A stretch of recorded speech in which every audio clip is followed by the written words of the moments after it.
రోజు మంచి జరిగితే మా ఖాతాలో వేసుకోవాలా, చెడు జరిగితే మాత్రం వాళ్ళ ఖాతాలో వేయాలనే చిల్లర ప్రయత్నం ఏదైతే ఈ ప్రభుత్వం చేస్తుందో ఇది పూర్తి స్థాయిలో ఈ ప్రభుత్వం యొక్క వైఫల్యం.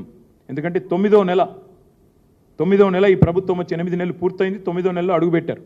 మరి 9 నెలల్లో ఈ ప్రభుత్వం ఈ ప్రాజెక్టును పర్యవేక్షించకుండా, ఏం జరుగుతుందో తెలుసుకోకుండా, కనీసం పట్టించుకోకుండా, మున్సిపల్ శాఖ మంత్రి లేకపోవడం వల్ల, ప్రత్యక్ష పర్యవేక్షణ లేకపోవడం వల్ల, అక్కడ అధికారుల మీద అజమాయిషీ లేకపోవడం వల్ల ఈ రకంగా ఈ లీకేజీ ద్వారా ఒత్తిడి పెరిగి మొత్తంగా ఈ ప్రమాదం జరిగిందని చెప్పి వాళ్ళ అధికారులు చెప్తా ఉన్నారు.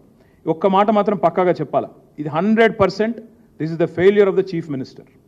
ఇందులో ఎవరి ఫెయిల్యూర్ కాదు, పక్కాగా మున్సిపల్ శాఖ తన దగ్గరే పెట్టుకొని ఆ శాఖను గాలి కొదిలేసిన ముఖ్యమంత్రిదే దీని ప్రధానమైన బాధ్యత. ఇలాంటి భారీ ప్రాజెక్టులు కట్టేటప్పుడు పర్యవేక్షించాలి, మానిటర్ చేయాలి, ఎవ్రీడే చూడాలి. తప్పకుండా ప్రభుత్వం మీరు ఇవాళ ప్రజలకు మీరు సంజాయిషి ఇవ్వాలి. ప్రమాదం జరిగినట్టు మీకు తెలుసా తెలియదా ముందు చెప్పండి. తెలిస్తే ఎందుకు 1 వీక్ దాచిపెట్టారు, మీ తప్పు లేకపోతే అది కూడా చెప్పండి. అసలు ఇంకొక